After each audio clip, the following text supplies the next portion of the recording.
और चलिए अब बात करेंगे हरियाणा के सियासी संग्राम में जो तमाम अटकलें लगाई जा रही थी, आज उसका पटाक्षेप होगा। हरियाणा का चौधरी कौन होगा? आपको बता दें कि बड़ी खबर जहां पर अब काउंटडाउन शुरू हो चुका है और काउंटिंग भी शुरू हो चुकी है। हरियाणा विधानसभा चुनाव की काउंटिंग शुरू हो चुकी है। सुबह 8 बजे से तमाम अधिकारी पहुंचे और अब मतगणना की शुरुआत होने जा रही है, जहां पर हरियाणा में किसकी सरकार बनेगी यह स्पष्ट हो जाएगा। मतगणना केंद्रों पर सुरक्षा के भी कड़े इंतजाम किए गए हैं। हरियाणा की 90 विधानसभा सीटों के लिए आज सुबह 8 बजे से काउंटिंग शुरू हो चुकी है और इसके लिए 22 जिलों में 93 काउंटिंग सेंटर बनाए गए हैं। बादशाहपुर, गुरुग्राम, पटौदी विधानसभा सीट की काउंटिंग के लिए 2-2 सेंटर और बाकी 87 सीटों के लिए एक सेंटर बनाए गए हैं। 5 अक्टूबर को हुए चुनाव में प्रदेश में 67.90% वोटिंग हुई, जो पिछले चुनाव से 0.03 कम थी। हालांकि सैनी के सिर पर फिर सत्ता का सेहरा होगा या हुड्डा का होगा हरियाणा, ये नतीजे कुछ ही देर में स्पष्ट हो जाएंगे। तो सीएम नायाब सिंह सैनी लगातार सुबह से भी मंदिर पहुंचे और तमाम जो दिग्गज हैं आज उनकी किस्मत का फैसला होना है, लेकिन सभी जो आज सुबह सुबह भगवान की शरण में पहुंच रहे हैं और कहीं ना कहीं अपनी अपनी पार्टी के लिए, देखिए ये भी तस्वीरें हम आपको दिखा रहे हैं। सीएम नायाब सिंह सैनी जो कि मंदिर पहुंचे और आराधना करते नजर आए। और अगर हम बात करें जिस तरीके से हरियाणा की 67.90% वोटिंग हरियाणा में हुई है और जो एग्जिट पोल बता रहे हैं, एग्जिट पोल कहीं ना कहीं कांग्रेस की बढ़त बनाते हुए नजर आ रहे हैं, लेकिन आज एग्जैक्ट पोल का दिन है। और आपको बता दें कि आज किस तरीके से धीरे धीरे ये तस्वीरें स्पष्ट होंगी और इंडिया हेट की स्क्रीन पर भी हम आपको दिखा रहे हैं। आज रुझान के बाद धीरे धीरे सीट टू सीट ये स्पष्ट हो जाएगा। जो तमाम हॉट सीट्स हैं जिसमें अंबाला कैंट, डबवाली, जुलाना, तोशाम, लाडवा और लाडवा से स्वयं मुख्यमंत्री नायाब सिंह सैनी और उनके पक्ष में कांग्रेस के मौजूदा विधायक मेवा सिंह। तो कांग्रेस और बीजेपी की सीधी टक्कर है। तो वहीं इनेलो बसपा गठबंधन भी नजर आएगा। आम आदमी पार्टी भी कई सीटों पर लड़ रही है और देखिए जिस तरीके से सियासी समीकरण देखा गया, 89 सीटों पर कांग्रेस और बीजेपी लड़ रही हैं। तो वहीं आम आदमी पार्टी भी अपने दम पर चुनाव लड़ती नजर आ रही है। तो वहीं इनेलो बसपा का गठबंधन नजर आया। सभी अपनी अपनी रणनीति के तहत चुनाव प्रचार करते नजर आए। मतदान हुआ और आज मतगणना का दिन।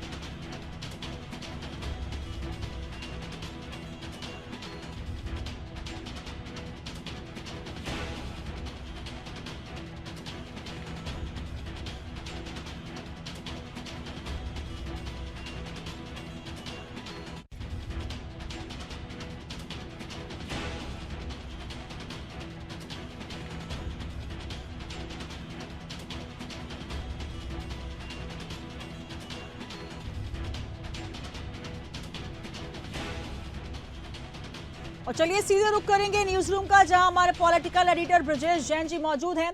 ब्रजेश जी, आज वो निर्णायक दिन आ ही गया। आज हरियाणा का चौधरी कौन होगा, किसके सर पर वो पगड़ी सजेगी? लगातार आप वहां पर पहुंचे और सीट टू सीट एनालिसिस किया, कैसा समीकरण रहा ये भी आपने देखा। बीजेपी की 10 साल की सरकार में किस तरीके से जनता ने उन पर विश्वास जताया या एंटी इनकम्बेंसी की बात हुई, तमाम बातों से इतर आज है निर्णायक दिन। आज बस रुझान आते आते धीरे धीरे मुझे लगता है दोपहर तक की स्थिति स्पष्ट हो जाएगी कि हरियाणा का चौधरी कौन होने वाला है। बिल्कुल सुनीता जी, देखिए पोस्टल बैलेट की गिनती शुरू हो गई है और पोस्टल बैलेट की गिनती में 6 सीटों पर बीजेपी, 6 सीटों पर कांग्रेस हरियाणा में आगे चल रही है, यानी कि कड़ा मुकाबला है। अगर वीवीआईपी सीटों की बात करें तो लाडवा से मुख्यमंत्री नायाब सिंह सैनी पोस्टल बैलेट में आगे चल रहे हैं, अंबाला कैंट से अनिल विज आगे चल रहे हैं और भूपेंद्र हुड्डा जो हैं वे भी लगातार कांग्रेस के आगे चल रहे हैं। फरीदाबाद से बीजेपी आगे चल रही है, कैथल से कांग्रेस आगे चल रही है और कुरुक्षेत्र सीट 2 से जो है वो कांग्रेस आगे चल रही है, जो ग्रामीण क्षेत्र में आती है। तो ये 6 सीटों पर बीजेपी, 6 सीटों पर कांग्रेस के रुझान जो है वो आने शुरू हो गए हैं और यही ट्रेंड जो है वो लगातार बने रहने की उम्मीद है। कांटे का मुकाबला दोनों मुख्य पार्टियों कांग्रेस और बीजेपी के बीच है, लेकिन कौन बाजी मारेगा ये थोड़ी देर में अभी क्लियर होना शुरू होगा। 8:30 बजे से सुनीता जी ईवीएम खुलेगी और ईवीएम से गिनती शुरू होगी, लेकिन पहले पोस्टल बैलेट की जो सरकारी कर्मचारी हैं जिन्होंने पोस्ट से अपना मतदान किया है, और जो बुजुर्ग और विकलांग हैं जिनको घर घर जाकर मतदान लिया गया था स्पेशल बूथ बनाकर, और उनकी काउंटिंग अभी चल रही है और ये काउंटिंग 15-20 मिनट में खत्म होगी, जिसके बाद ईवीएम की गिनती शुरू होगी। बिल्कुल ब्रजेश जी, ईवीएम की गिनती शुरू होगी। इससे पहले अभी धीरे धीरे जिस तरीके से आप बता रहे हैं कांग्रेस बीजेपी लगभग बराबर चल रही है। हमने एग्जिट पोल भी देखा जहां पर इंडिया हेड का एग्जिट पोल हो या तमाम जो सर्वे हुए हैं उसमें कांग्रेस बढ़त बनाती हुई नजर आई।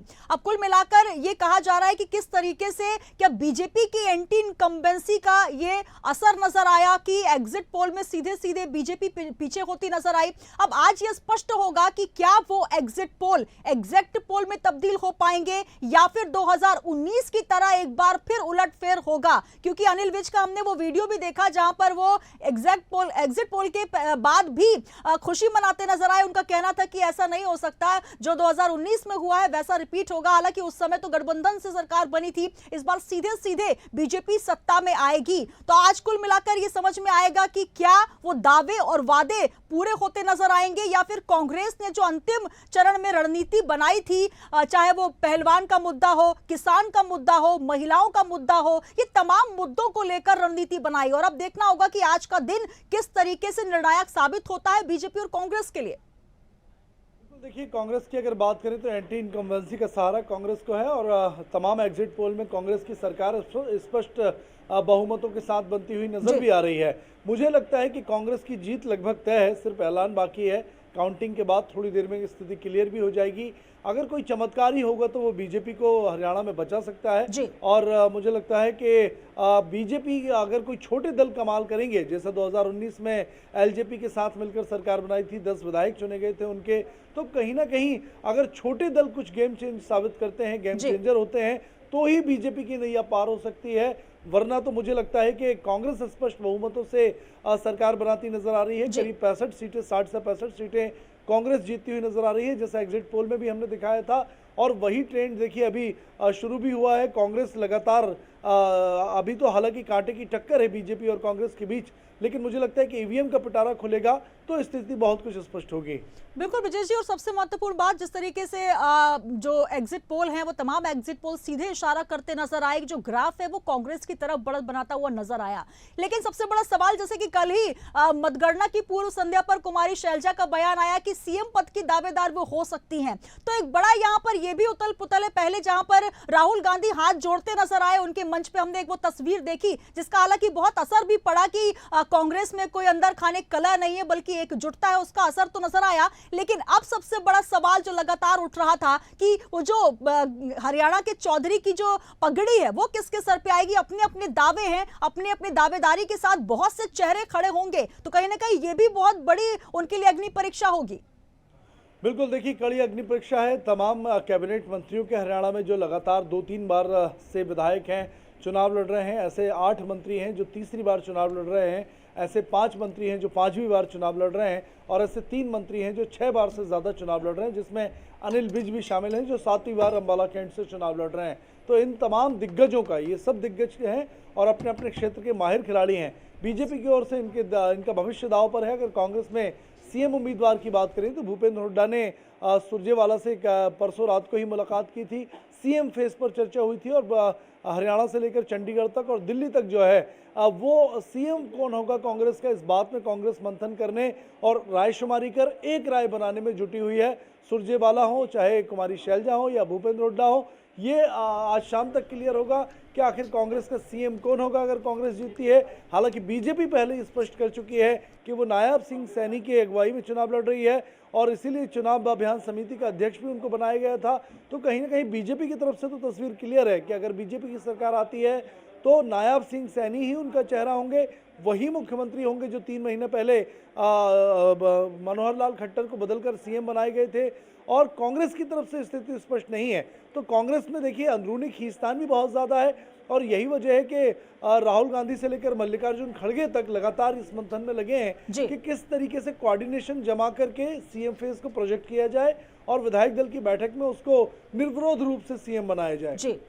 तो बिल्कुल कहीं ना कहीं हरियाणा में इस बार बीजेपी को जीत की हैट्रिक की उम्मीद तो नजर आ रही है, लगातार दावे किए जा रहे हैं, लेकिन कहीं ना कहीं अब जो रुझान के बाद धीरे धीरे स्थिति स्पष्ट होगी, कांग्रेस की तरफ बढ़त बनती नजर आ रही है और कहीं ना कहीं आज का दिन बीजेपी के लिए बहुत कठिन जाने वाला है। और किस तरीके से जो सरकार अब बनेगी, क्योंकि लगातार कोशिश और जोड़ तोड़ के लिए बीजेपी जो है एक महारत हासिल रखती है ब्रजेश जी, लेकिन देखना होगा कि आज हरियाणा के इस रण में अब इस पूरे गठबंधन की सरकार के बाद, क्योंकि पहले जो गठबंधन दिखा उसके बाद अपने अपने दम पर पार्टियां चुनाव लड़ रही हैं, लेकिन सबसे बड़ा सवाल कि आज इन रुझानों के बाद कैसे स्थिति स्पष्ट होगी और सबसे बड़ा अग्नि परीक्षा का दिन दोनों ही बड़ी पार्टियों के लिए। बहुत शुक्रिया हमारे साथ जुड़ने के लिए, लगातार अपडेट्स आपसे लेते रहेंगे। तो हरियाणा के इस रण में क्या बीजेपी को जीत की हैट्रिक की जो उम्मीद है वो पूरी होती नजर आएगी, या कांग्रेस एक दशक बाद फिर सत्ता की वापसी की जो उम्मीद कर रही है वो वापस होती नजर आएगी? विजय जी हमारे साथ जुड़े, बहुत शुक्रिया।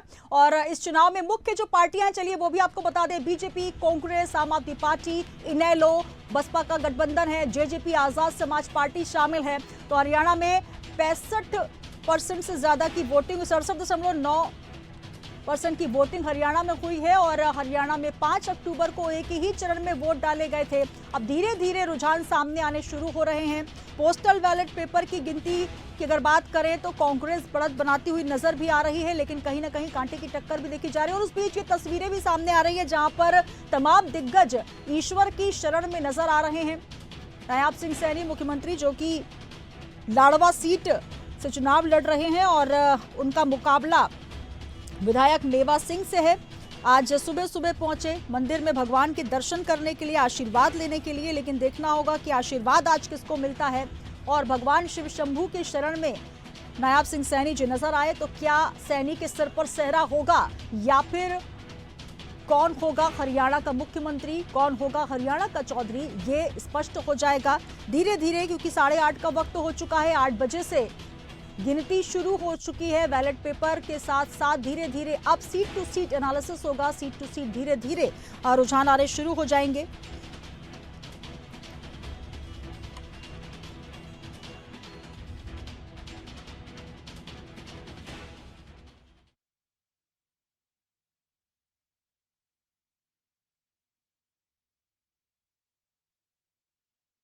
काउंटिंग है और हमें पूर्ण विश्वास है हरियाणा प्रदेश की जो हमने सेवा ईमानदारी से पिछले 10 वर्षों के अंदर की है, मैं उस आधार के ऊपर कह सकता हूं कि हम तीसरी बार हरियाणा के अंदर एक तरफा सरकार बना रहे हैं।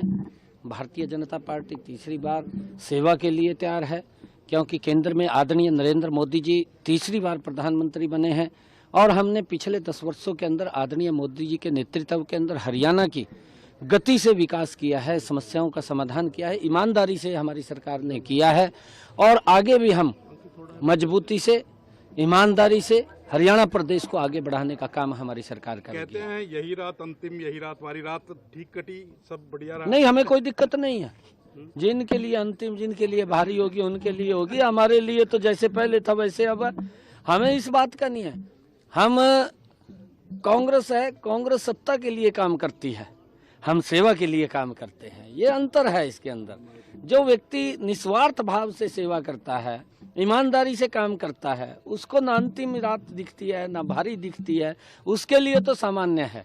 क्योंकि हमारी जो सोच है वो सोच है लोगों की सेवा करना और लोगों के हित में काम करना, ये हमारी सोच है। सिक्योरिटी है और अभी जो काउंटिंग स्टाफ है उसकी रेंडमाइजेशन की जाएगी। कौन सा काउंटिंग स्टाफ किस टेबल पर जाएगा उसका निर्णय अब होगा।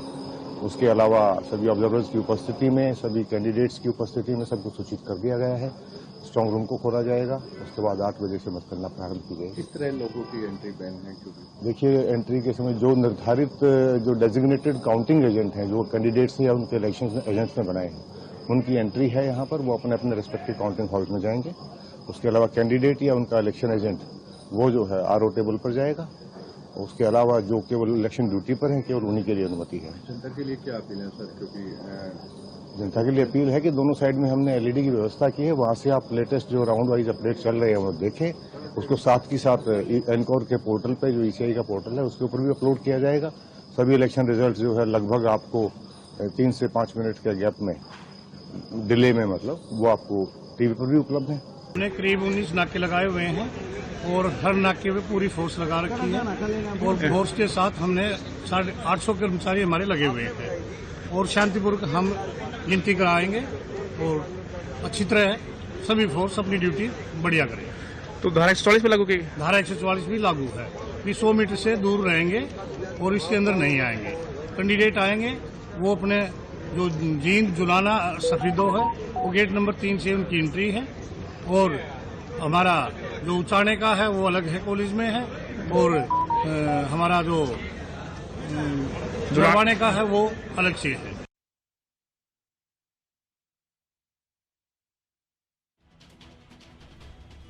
तो हरियाणा विधानसभा चुनावों की काउंटिंग शुरू हो चुकी है और धीरे धीरे पोस्टल बैलेट पेपर की गिनती के साथ साथ सीट टू सीट मतगणना शुरू हो जाएगी।